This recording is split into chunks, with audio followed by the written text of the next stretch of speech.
कैसे हैं आप लोग। उम्मीद करता हूं बहुत ही शानदार जबरदस्त होगे और आपकी तैयारी काफी अच्छी चल रही होगी।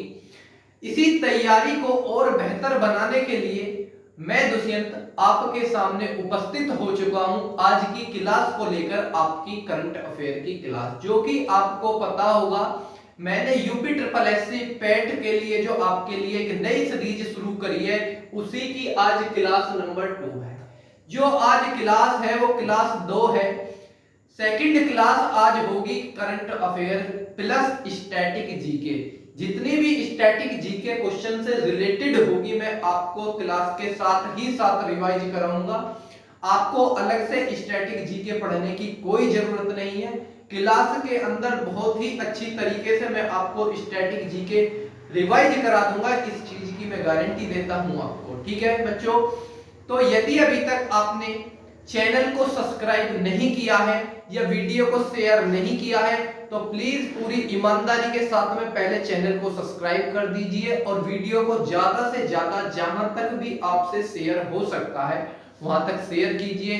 कोई भी जो भी आपका ग्रुप हो, व्हाट्सएप ग्रुप, फेसबुक, इंस्टाग्राम, जहां पर भी आपसे हो सकता है, क्योंकि आप गुरु दक्षिणा के तौर पर बस इतना काम कर दीजिए कि यदि कोई बच्चा नया विजिट कर रहा है, वीडियो को नया बच्चा देख रहा है जिसने अभी तक चैनल को सब्सक्राइब नहीं कर रखा है, तो वो चैनल को सब्सक्राइब कर ले और ज्यादा से ज्यादा वीडियो को शेयर करें, ज्यादा से ज्यादा जहां तक भी आपसे हो सकता है। शायद आपका एक शेयर करना किसी बच्चे की जिंदगी बदल सकता है। आपका शेयर करना किसी बच्चे की जिंदगी बदल सकता है। हर एक बच्चे को सरकारी नौकरी की जरूरत है। हर एक बच्चे को सरकारी नौकरी की जरूरत है। जब आप लेना चाहते हो तो किसी और को भी मिलनी चाहिए। ठीक है, तो आइए करते हैं आज की क्लास को स्टार्ट, जो कि आपकी सेकंड नंबर की क्लास होगी। दूसरी क्लास है आज की, बहुत अच्छी क्लास है। क्वेश्चन एक भी बाहर जाने वाला नहीं है। आपको पहले भी बता चुका हूं, ज्यादा से ज्यादा रिवीजन करिए, ठोक के रिवीजन करिए, दबा के रिवीजन करिए। आपके क्वेश्चन गलत होने की उतनी ही कम संभावनाएं हो जाएंगी जितना आप ज्यादा रिवीजन कर लोगे। बगैर रिवीजन के पेपर में जाके कंफ्यूजन ही कंफ्यूजन है, सॉल्यूशन कुछ पता नहीं। कंफ्यूजन इतना क्रिएट हो जाएगा कि ये क्वेश्चन लगाऊं, आंसर ये लगाऊं कि ये लगाऊं, ये लगाऊं कि ये लगाऊं। तो इसी कंफ्यूजन से बचने के लिए सबसे बढ़िया रामबाण इलाज है, ज्यादा से ज्यादा रिवीजन करिए। ऐसा नहीं है कि आप प्रॉपर फोकस देके तगड़े तरीके से करें, बस रीडिंग करिए, बस रीडिंग करिए जितनी बार हो सकती है। ठीक है, आइए करते हैं स्टार्ट आज की क्लास को। करंट अफेयर 2021-22 का पूरे साल का कवर करा के दूंगा पेपर पैट का होने से पहले, ये मैं आपको वादा कर चुका हूं। जो कह दिया सो कह दिया। आज क्लास नंबर 2 है और आज क्लास नंबर 2 का हम पहला क्वेश्चन देखेंगे अपना क्या कहता है। तो ये क्वेश्चन मैंने कल आपके लिए होमवर्क में दिया था और बड़ी ही विडंबना की बात है कि किसी बच्चे ने भी इसका जवाब कमेंट सेक्शन में नहीं दिया है। इसका जवाब किसी भी बच्चे ने कमेंट में नहीं दिया है। तो सर ऐसे क्या नंबर आ जाएगा? ऐसे नंबर आ जाएगा, आप अपने दिल पे हाथ धर के देखिए कि हाँ, अगर जो आपका दिल अंदर से कहे, कहने को तो आवाज आ जाएगी कि हाँ सर आ जाएगा, पर असलियत आप सच में बताओ ऐसे नंबर आ जाएगा? आपको एक क्वेश्चन होमवर्क में दिया था, किसी बच्चे ने भी कमेंट में इसका जवाब नहीं दिया है। ठीक है, चलो मैं बता देता हूं अब इसका सही आंसर क्या होगा।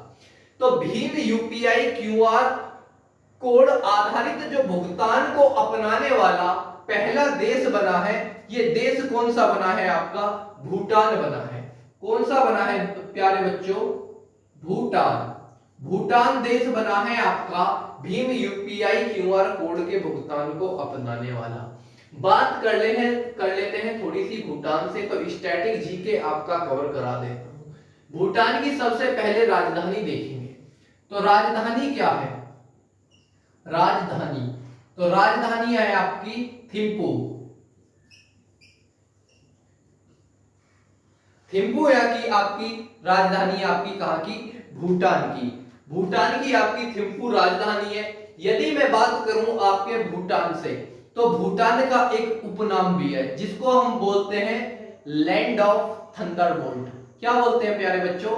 लैंड ऑफ थंडरबोल्ट या थंडर ड्रैगन की भूमि। ऐसे भी आपको क्वेश्चन मिल सकता है, लैंड ऑफ थंडरबोल्ट ना देकर आपका थंडर ड्रैगन की भूमि भी आपको दे सकता है। तो याद रखेंगे इस चीज को, ठीक है। बात कर लेते हैं भूटान के संसद की। भूटान की संसद की यदि मैं बात करूं तो भूटान की संसद का नाम क्या है आपके? संसद। तो आपकी संसद क्या है? पार्लियामेंट।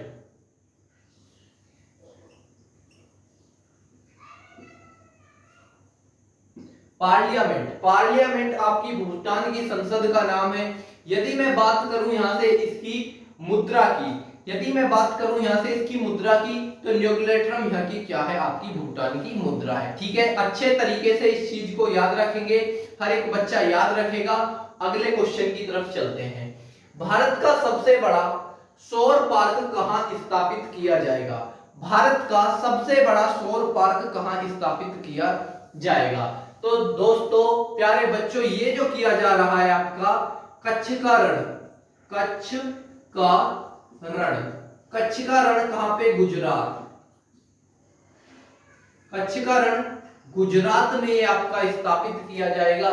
अब बात कर लेते हैं कि ये जो डेटा है ये 2021-22 का है। इससे पहले जो सबसे बड़ा आपका सौर पार्क था वो कौन सा था? आपका भादला। भादला जो आपका कहां पे पड़ता है? राजस्थान।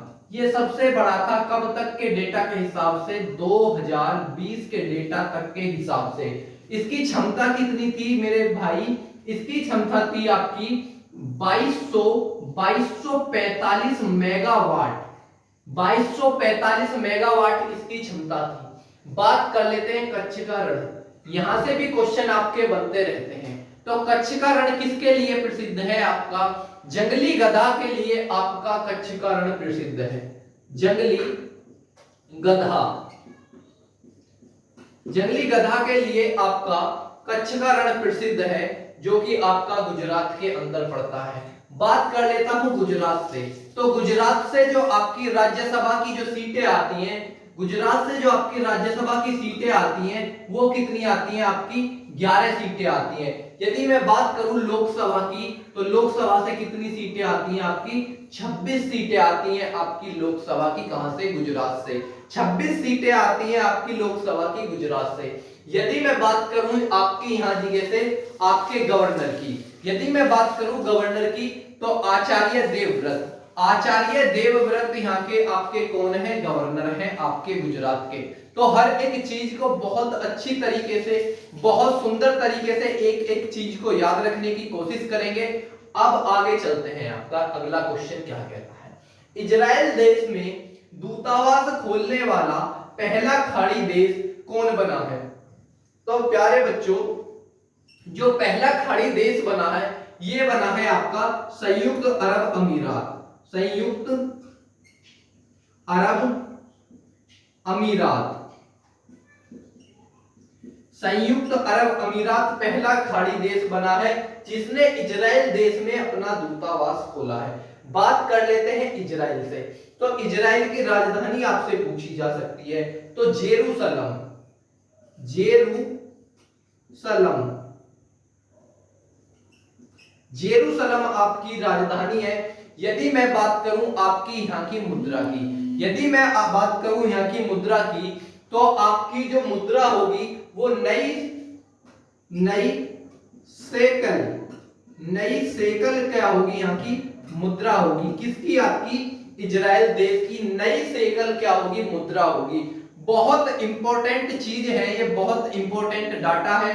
बच्चे को लगता कि ये सब नहीं पूछा जाएगा, ये तो मुझसे आता है, पर मेरे बाबू, मेरे बच्चे, यहीं से क्वेश्चन बन रहे हैं और आपसे यहीं से क्वेश्चन गलत हो रहे हैं। यहीं से क्वेश्चन गलत हो रहे हैं। यदि आपसे पूछ लिया जाए कि इजराइल देश की मुद्रा क्या है, तो मैं गारंटी से कहता हूं कि इसमें 60 से 70% बच्चे फेल हो जाएंगे और सही आंसर नहीं दे पाएंगे।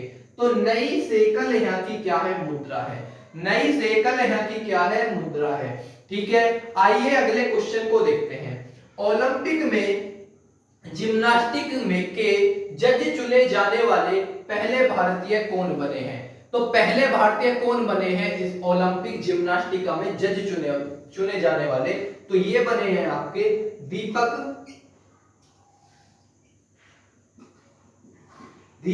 काबरा। दीपक काबरा आपके पहले जज बने हैं ओलंपिक जिम्नास्टिक में चुने जाने के लिए। ठीक है, बात कर लेता हूं थोड़ी सी ओलंपिक से। तो ओलंपिक की जो शुरुआत हुई थी, जो आगाज हुआ था, कितने में हुआ था आपका? 1896। 1896 कहां से? एथेंस से हुआ था। एथेंस से शुरुआत हुई थी 1896 में। बात करता हूं कि इससे पहले जो अभी 2021 में हुआ था, बता देता हूं कि कोविड-19 की वजह से होना तो ये 2020 में था, लेकिन हुआ कितने में? आपका 2021 में। इसी 2021 वाले ओलंपिक में आपका जिम्नास्टिका के जज जो चुने गए थे वो दीपक काबरा थे। ठीक है, आगे बता देता हूं जो 2016 का जो हुआ था, जो 2016 का हुआ था, ये आपका कहां हुआ था? ब्राजील में हुआ था आपका 2016 का। अभी जो रिसेंट में जो हुआ था आपका, जो 2020 का था, 21 में हुआ था, तो इसको 2020 या 21 भी कह सकते हैं। तो ये हुआ था आपका कहां पे? टोक्यो। ये हुआ था आपका टोक्यो। और जो आगे होगा, अब बच्चों को कंफ्यूजन बहुत रहेगा यहाँ जगह, और एग्जामिनर भी यहां से कंफ्यूजन कर सकता है, क्वेश्चन बना सकता है कि आगामी ओलंपिक खेल कौन से वर्ष में आयोजित किया जाएगा। आगामी ओलंपिक, ग्रीष्मकालीन ओलंपिक कौन से वर्ष में आयोजित किया जाएगा? तो अब आप हिसाब लगाओगे कि अभी तो 2021 में हुआ था, अभी तो 2021 में हुआ था, तो आने वाला फिर कब होगा? आने वाला तो फिर 2025 में होगा। पर लेकिन बाबू क्वेश्चन गलत हो जाएगा, क्वेश्चन गलत हो जाएगा। तुम अगर जो 2021 के हिसाब से लगाओगे तो क्वेश्चन जरूर गलत हो जाएगा। आपको 2020 ही सोच के चलना है। और आपको पता है हर 4 साल के अंदर आपकी ओलंपिक की प्रतियोगिता कराई जाती है। ओलंपिक हर 4 साल के अंदर कराया जाता है। तो 2024 में होगा, जो अब आपका नेक्स्ट अगला जो होगा वो 2024 में होगा। ये कहां पे होगा आपका? पेरिस फ्रांस के अंदर होगा। पेरिस फ्रांस के अंदर होगा आपका अगला जो ओलंपिक होने वाला है। तो बहुत सुंदर तरीके से एक एक चीज को समझा कर चल रहा हूं, और उम्मीद करता हूं कि बहुत ही अच्छे तरीके से तुमको समझ आ रही होगी। आगे देखते हैं अगला क्वेश्चन क्या है। विश्व बैडमिंटन चैंपियनशिप 2026 की मेजबानी कौन करेगा? विश्व बैडमिंटन चैंपियनशिप 2026 की मेजबानी कौन करेगा? तो आपका कौन सा देश करेगा? ये आपका भारत करेगा। इसकी जो मेजबानी करेगा 2026 में, किसको दी गई है? भारत को दी गई है। अब बात करते हैं विश्व बैडमिंटन चैंपियनशिप। तो सर इसकी स्थापना जो शुरुआत हुई है वो हुई है आपकी 1977 से। 1977 से इसकी शुरुआत हुई है, और 1977 से आपका 1985 तक इसका जो मतलब जो टाइम ड्यूरेशन रहा है वो हर 3 वर्ष के अंतराल पर कराया जाता था।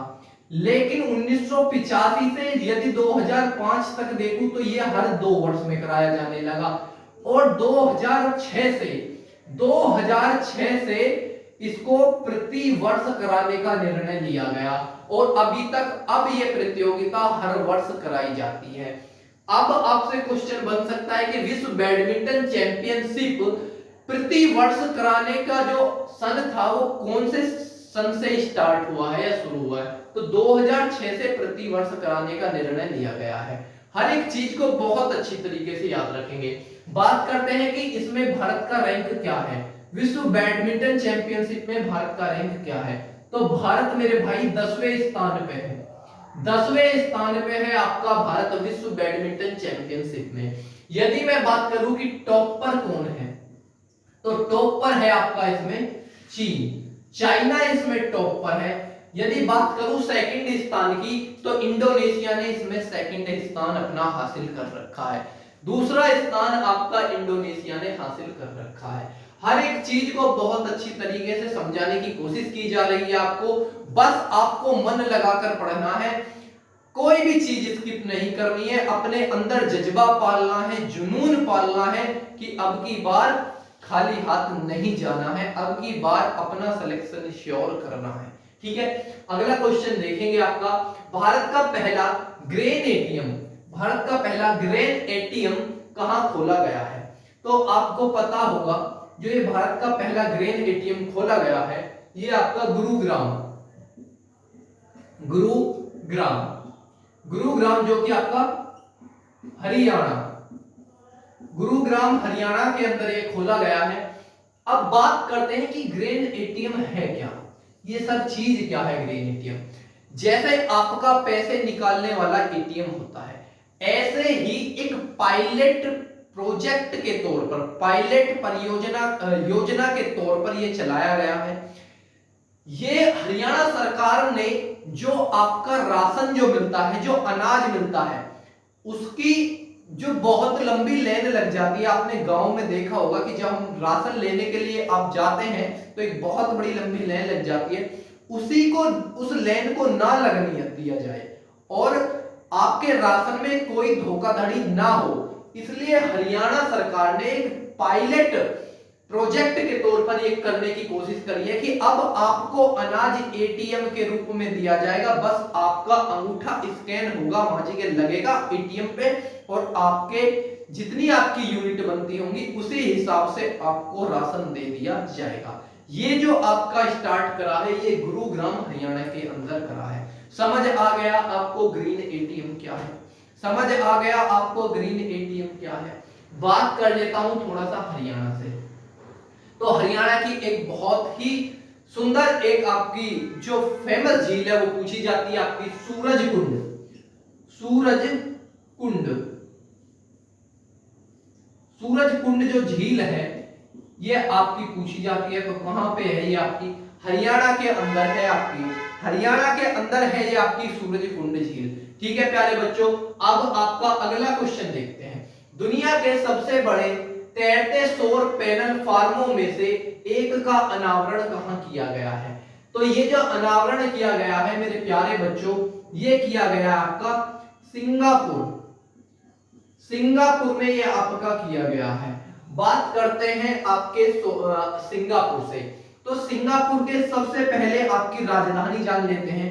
तो जो आपकी राजधानी होगी सिंगापुर की वो होगी सिंगापुर नगर, सिंगापुर नगर, सिंगापुर सिटी या सिंगापुर नगर या सिटी भी कह सकते हैं हम, सिंगापुर सिटी, सिंगापुर सिटी इसकी राजधानी होगी।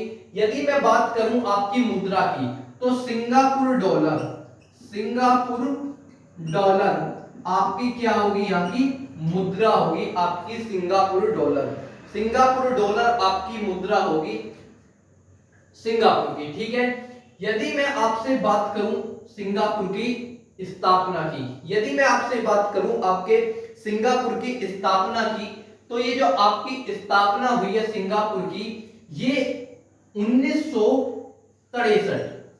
1963 में United kingdom, UK, United kingdom से आजाद हुआ और किस में विलय हो गया? मलेशिया के अंदर हो गया, मलेशिया, मलेशिया के अंदर इसका विलय हो गया आपका 1963 में। लेकिन ये पुनः 1965 में मलेशिया से अलग होकर एक अलग देश बन गया, एक अलग देश बन गया 1965 में मलेशिया से अलग होकर। अब मैं बात करता हूं कि सिंगापुर की लोकेशन यदि मैं दिखाना चाहूं, आप मैप में देखोगे तो ये आपका मलेशिया और इंडोनेशिया के बीच में पड़ता है, मलेशिया और इंडोनेशिया के बीच में पड़ता है आपका सिंगापुर। ठीक है, अगला क्वेश्चन देखेंगे। भारत के जयनगर से किस देश के लिए एक सफल रेलगाड़ी परीक्षण किया गया है? तो किसके लिए किया गया है प्यारे बच्चों? ये किया गया आपका नेपाल के लिए, नेपाल के लिए ये किया गया है। ठीक है, नेपाल के आपका कुबारथा, कूर्था, कूर्था शायद, कूर्था के लिए किया गया, ये कंफर्म मेरे को याद नहीं आ रहा है। नेपाल के कूर्था तक ये किया गया है शायद, और भारत के कहां से, जयनगर से। जयनगर से ये किया गया है और आपका जयनगर जो पड़ता है ये आपका कहां पे पड़ता है, बिहार के अंदर पड़ता है। कहां पे पड़ता है, बिहार के अंदर पड़ता है।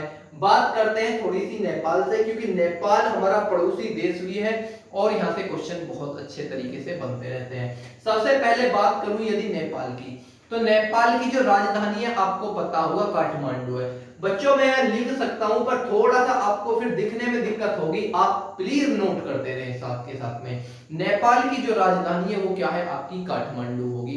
काठमांडू में एक आपका मुख्यालय है, काठमांडू में एक आपका मुख्यालय भी है, किसका है, सार्क का मुख्यालय कहां पे आपका, काठमांडू नेपाल के अंदर है। सार्क का मुख्यालय आपका कहां है, काठमांडू नेपाल के अंदर है। यदि मैं बात करूं कि दुनिया की सबसे ऊंची चोटी माउंट एवरेस्ट, दुनिया की सबसे ऊंची चोटी माउंट एवरेस्ट जो कहां पड़ती है, नेपाल के अंदर पड़ती है। नेपाल के अंदर माउंट एवरेस्ट को क्या बोला जाता है, सागर माथा बोला जाता है। क्या बोला जाता है आपका, सागर माथा बोला जाता है नेपाल में आपका आपके माउंट एवरेस्ट को। ठीक है, बात करूं मैं नेपाल के मुद्रा की, तो रुपया, रुपया यहाँ की क्या है, मुद्रा है नेपाल की। यदि मैं बात करूं कि दुनिया का एकमात्र देश का झंडा ऐसा बताइए जो त्रिकोण है, 3 कोण बने हुए हैं जिसमें, तो नेपाल देश का एकमात्र ऐसा झंडा है जिसमें त्रिकोण बने हुए हैं। ठीक है, बात करूं नेपाल किस धर्म का है, तो ये हिंदू धर्मावलंबी है, हिंदू धर्मावलंबी है आपका नेपाल। ये बहुत सारी चीजें मैंने आपको बहुत जल्दी बता दी हैं, एक बार फिर से रिकॉल करा देता हूं मैं आपको। यदि नेपाल की राजधानी की बात करूं तो काठमांडू नेपाल की राजधानी है। यदि मैं आपसे कहूं कि नेपाल में आपका काठमांडू में मुख्यालय किसका है, तो सार्क का मुख्यालय है। यदि मैं कहूं कि आपका सागर माथा किसको कहा जाता है, तो माउंट एवरेस्ट को कहा जाता है। ठीक है, सारी चीजों को बहुत अच्छी तरीके से याद रखेंगे। अब आपके नेक्स्ट क्वेश्चन की तरफ चलते हैं। भारत का पहला बालिका पंचायत चुनाव सफलतापूर्वक किस राज्य में कराया गया है, तो ये जो आपका पंचायत चुनाव हुआ है ये हुआ है आपका गुजरात के अंदर। कहां, गुजरात के अंदर, और यहाँ का कौन से गांव में, कुनरिया गांव, कुनरिया, कुनरिया गांव में ये आपका कराया गया है बालिका पंचायत चुनाव। ठीक है, बात कर लेते हैं आपका गुजरात से, तो बात कर लेते हैं आपका गुजरात से। तो गुजरात में जो है आपका, गुजरात पहला ऐसा राज्य बना है, गुजरात का जो हाई कोर्ट है जो औपचारिक रूप से कार्रवाई की लाइव स्ट्रीमिंग कराने वाला पहला आपका जो उच्च न्यायालय बना है वो कौन सा बनाया है, गुजरात उच्च न्यायालय बनाया है, जो आपकी कार्रवाई की लाइव स्ट्रीमिंग कराई गई है। ठीक है, आगे चलते हैं। अब आपका बालिका पंचायत चुनाव, तो बालिका पंचायत चुनाव आखिर है क्या, बालिकाओं को समाज के, देखा जाए तो समाज में तो बढ़ावा मिल ही रहा है, साथ साथ राजनीतिक में भी और ज्यादा राजनीति में भी बढ़ावा मिल सके, इसलिए बालिका पंचायत चुनाव का कराया जाना आपका शुरू किया गया है गुजरात के अंदर। बात करते हैं ये जो चलाया है, किसने चलाया है, गुजरात के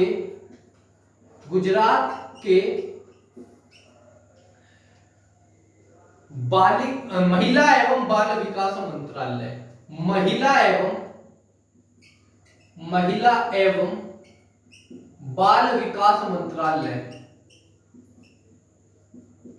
बाल विकास मंत्रालय, इनके द्वारा ये चालू किया गया है।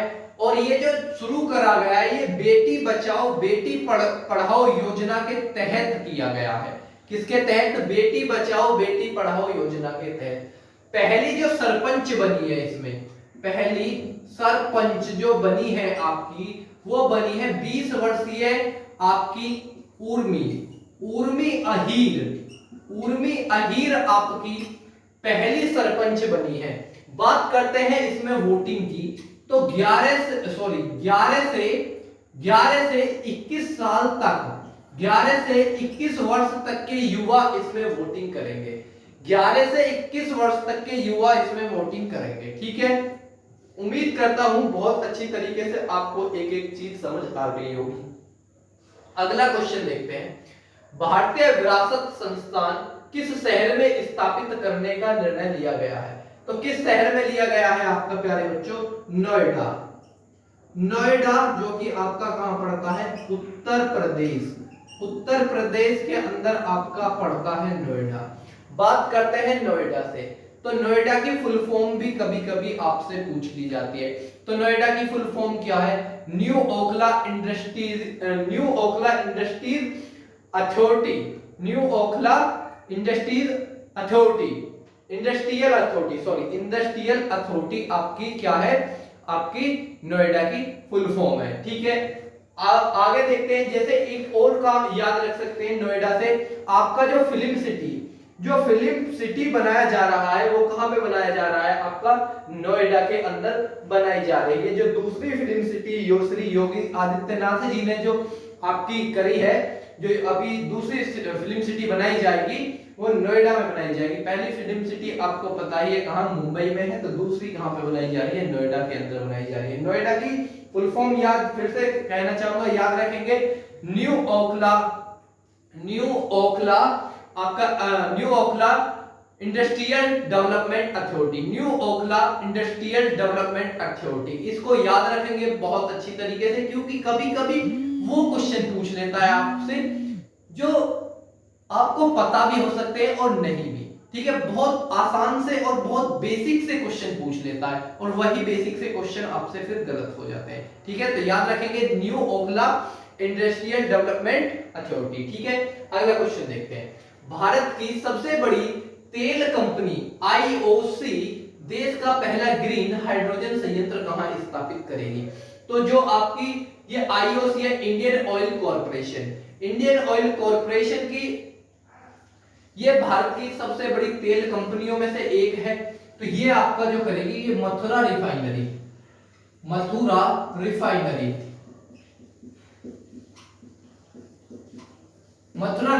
में करेगी। बात करता हूं मथुरा रिफाइनरी की, तो इसकी जो स्थापना हुई है 1972 में मथुरा रिफाइनरी की स्थापना हुई है। बात करता हूं कौन से नंबर की थी ये भारत की आईओसी की जो आपकी रिफाइनरी जो स्थापना करी थी? 6वें नंबर की आपकी मथुरा की रिफाइनरी थी। बात करते हैं मथुरा की, तो आपको पता ही है ये हमारे कृष्ण कन्हैया जी की भूमि, आपको सबको पता ही है, यहाँ जी के हमारे कन्हैया जी निवास करते थे। बात करते हैं मथुरा से, तो मथुरा की एक बहुत ही फेमस झील है जिसे कहते हैं नौह झील। क्या? नौह झील। ये बहुत फेमस झील है और एकमात्र झील है और आपसे क्वेश्चन बनने की पूरी संभावना है। ठीक है, अगला क्वेश्चन देखेंगे। भारत में एथेनॉल का सबसे बड़ा उत्पादक राज्य कौन है? तो भारत में सबसे बड़ा कौन बना है एथेनॉल का उत्पादक? इथेनॉल का, तो ये बना है आपका उत्तर प्रदेश बना है सबसे बड़ा उत्पादक इथेनॉल का। उत्तर प्रदेश से याद रखेंगे आपका उत्तर प्रदेश की राजधानी लखनऊ है। उत्तर प्रदेश की राजधानी ये सबको पता होगा लखनऊ है। उत्तर प्रदेश में आपके लखनऊ में आपका बड़ा इमामबाड़ा, छोटा इमामबाड़ा कहाँ है? लखनऊ है। नवाबों का शहर किसे कहा जाता है? लखनऊ को कहा जाता है। आपकी यहाँ से फिर से कल वाली क्लास में को रिवीजन करा देता हूँ। राज्यसभा की सीटें 31 हैं, लोकसभा की सीटें 80 हैं और आपका दुधवा नेशनल पार्क है। स्थापना जो हुई थी 24 जनवरी 1950 को स्थापना हुई थी और आपका दुधवा नेशनल पार्क लखीमपुर खीरी में है। और आपका और क्या रख सकते हैं आप यहाँ से? आप यहाँ के गवर्नर याद रख सकते हैं, आनंदीबेन पटेल यहाँ की गवर्नर हैं। तो ये आपका बहुत बेसिक सी जो चीजें हैं वो मैंने आज की क्लास के अंदर आपको कवर कराई है। भले ही आज आपके क्वेश्चन कम